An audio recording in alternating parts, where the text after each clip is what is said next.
Bab 63. Berhenti bersembunyi. Niat Tama untuk segera pulang terpaksa batal karena Tama mendapatkan kabar duka dari keluarganya. Oma Alina semalam meninggal karena sakit yang dideritanya selama beberapa tahun ini.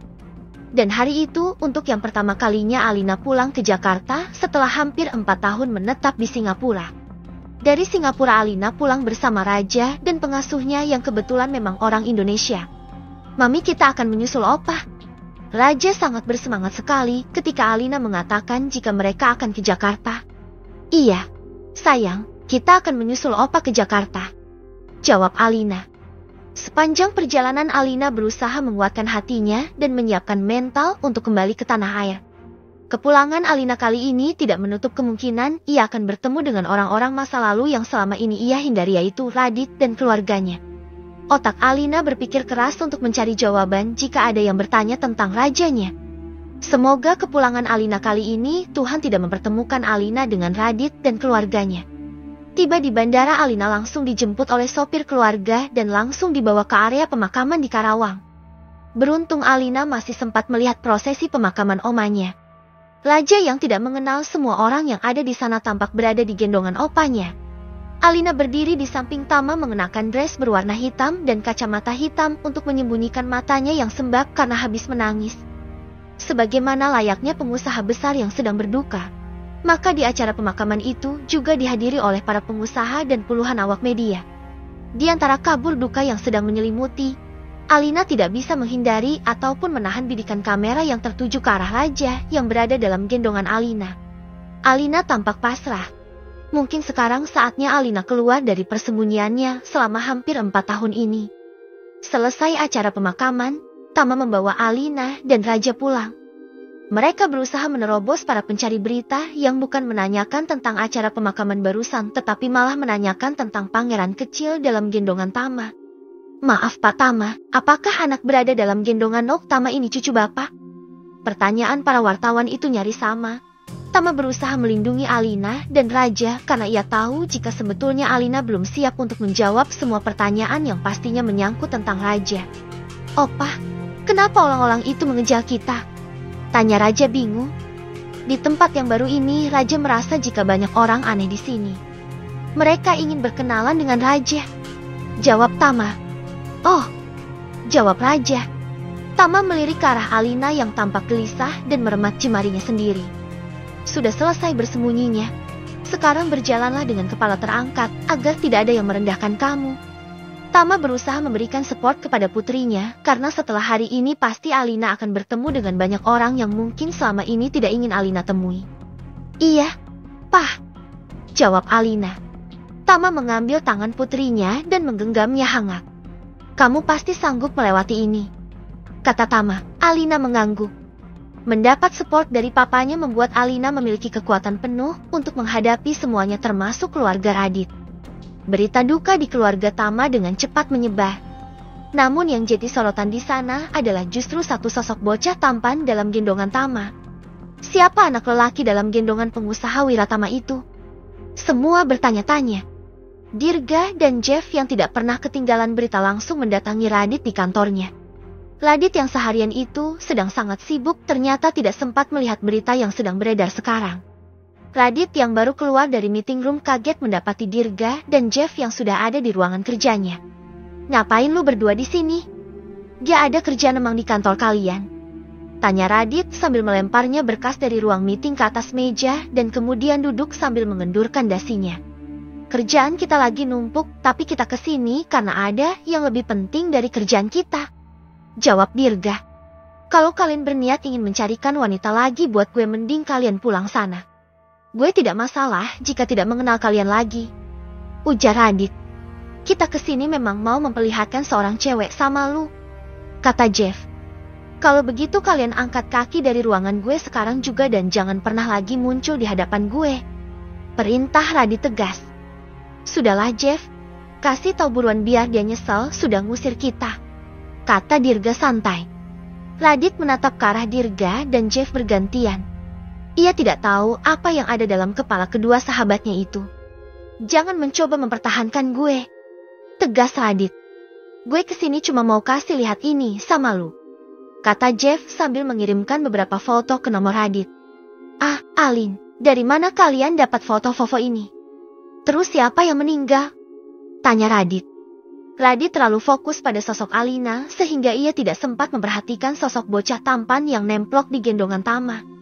Meskipun kabut duka sedang menyelimutinya, namun Alina terlihat sangat cantik.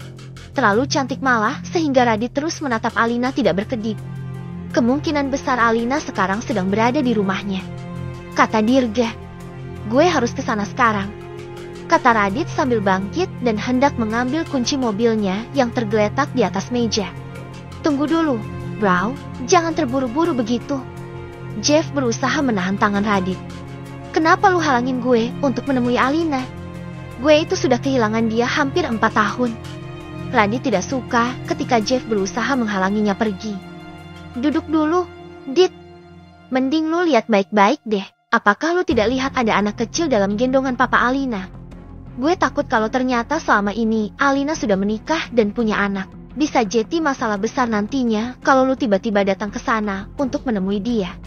Kata Dirga. Radit kembali duduk dan memperhatikan foto Vovo yang tadi Jeff kirimkan. Jari Radit berusaha memperbesar foto itu, tapi wajah anak lelaki itu tidak terlalu terlihat jelas karena dalam posisi membelakangi kamera. Hanya punggung dan rambutnya yang terlihat jelas. Radit menatap foto itu nyaris tidak berkedip. Apakah itu artinya kemungkinan Alina sudah menikah? Baru memikirkannya saja sudah sangat menyesakan dadanya. Apa jangan-jangan Alina pergi itu karena menyerah dan akhirnya memutuskan menikah dalam pelariannya? Dada Radit terasa semakin sesak saja dibuatnya. Tenang, Dit. Kita akan bantu lu untuk cari tahu apa yang terjadi dengan si bocil saat pergi dari lu. Jeff menepuk bahu Radit. Radit tidak menjawab karena lidahnya terasa keluh dan seperti ada benda berat yang menimpa dadanya. Terasa sakit dan menyesakan. Radit kembali menatap ke arah layar HP-nya dan tatapannya tertuju pada dua sosok di sana, yaitu Alina dan bocah lelaki dalam gendongan Tama itu. Sementara di rumah orang tua Radit, Riana juga sedang diperlihatkan foto Vovo Alina yang sedang beredar saat ini. Bunda Nilam menatap foto itu dengan tatapan tidak terbaca. Bunda tidak tahu bagaimana hancurnya perasaan mas kamu jika dia melihat ini. Lirih Bunda Nilam. Hati Mas Radit sudah hancur selama hampir 4 tahun ini dan sekarang pasti ia semakin hancur. Kata Riana. Semua ini karena kesalahan Bunda. Seandainya Bunda tidak meminta Alina untuk menjauhi Radit, pasti Alina tidak akan menikah dengan orang lain. Bunda semakin tidak punya muka di depan mas kamu. Bunda Nilam selalu menyalahkan dirinya sendiri. Riana terdiam. Padahal jika ia berkesempatan bertemu dengan Alina, ia berniat akan meminta maaf dan sekaligus memohon agar Alina mau kembali kepada Radit. Tapi sekarang semua ternyata tidak ada harapan lagi. Kenyataannya saat ini Alina sudah menikah dan sudah mempunyai seorang putra yang tampan. Pagi ini Tama sudah siap akan pergi ke kantor. Pria itu sedang menikmati sarapannya bersama Alina. Mereka sarapan hanya berdua karena saat itu Raja masih tidur pulas. Ini adalah hari terakhir mereka di Jakarta karena besok mereka akan kembali ke Singapura. Mumpung kita masih di Jakarta, pergilah jalan-jalan dan ajak Raja. Kasihan dia selama di sini tidak pergi kemana-mana. Kata Tama. Alina terlihat bingung. Bagaimana kalau pada saat jalan-jalan nanti ia bertemu dengan teman-temannya dan mereka bertanya macam-macam? Alina tidak tahu harus menjawab apa. Apakah kamu malu memiliki Raja? Tanya Tama sambil menatap tajam wajah cantik Alina. Tidak, aku tidak malu punya Raja. Aku bangga punya dia. Jawab Alina. Kalau begitu mulai sekarang berhenti menyembunyikan dia. Perlihatkanlah kepada dunia kalau kamu bangga memiliki dia. Kata Tama. Papa benar, aku tidak boleh terus-menerus menyembunyikan dia. Kata Alina. Anak pintar. Tama mengacak rambut Alina. Ish, Papa, aku bukan anak kecil lagi. Aku sekarang seorang ibu. Kata Alina sambil merapikan rambutnya. Tapi di mata Papa kamu tetap saja gadis kecil Papa yang manja. Jawab Tama sambil tertawa. Setelah Tama pergi tidak lama kemudian Raja pun bangun. Bocah tampan itu sempat merengek karena opanya pergi di saat ia masih tidur. Raja berhenti menangis. Hari ini Mami akan bawa Raja pergi jalan-jalan. Kata Alina. Sungguh Mami? Tanya Raja tidak percaya karena selama beberapa hari di Jakarta mereka nyaris tidak pernah keluar rumah. Iya, sayang, Kita akan pergi ke Bandung, jawab Alina. Alina sengaja mengajak Raja mengunjungi tempat wisata outdoor karena Raja pastinya sudah bosan jika diajak pergi ke mall. Alina dan Raja hanya pergi berdua karena hari itu Alina membiarkan pengasuh Raja untuk bertemu dengan keluarganya sebelum kembali ke Singapura besok. Raja tampak duduk manis sambil berceloteh dalam belitan baby sitcarnya. Mami, di Bandung itu ada apa saja? Tanya Raja. Selama ini Bandung adalah sangat asing di telinga Raja. Berbeda dengan Jakarta yang sudah sering Raja dengar karena opanya sering pergi ke sana dalam jangka waktu cukup lama. Di sana kita bisa melihat pemandangan yang bagus dan udara yang sejuk. Di sana juga ada kuda tunggang dan pemandian air panas. Raja mau kemana? Tanya Alina. Raja terlihat bingung. Aku mau semuanya, jawab Raja membuat Alina langsung tersenyum. Tempat pertama yang Alina kunjungi adalah tempat penyewaan kuda tunggang. Alina baru saja turun bersama Raja saat ada satu mobil berhenti tepat di sebelah mobilnya. Alina terpaku sambil memeluk Raja saat dari mobil itu turun 3 orang pria yang langsung mengurungnya. Sudah selesai pelariannya, bocil, kata Jeff sementara Radit terpaku di depan Alina menatap ke arah Alina dan Raja bergantian. Raja balas menatap ke arah 3 pria itu dengan tatapan bingung.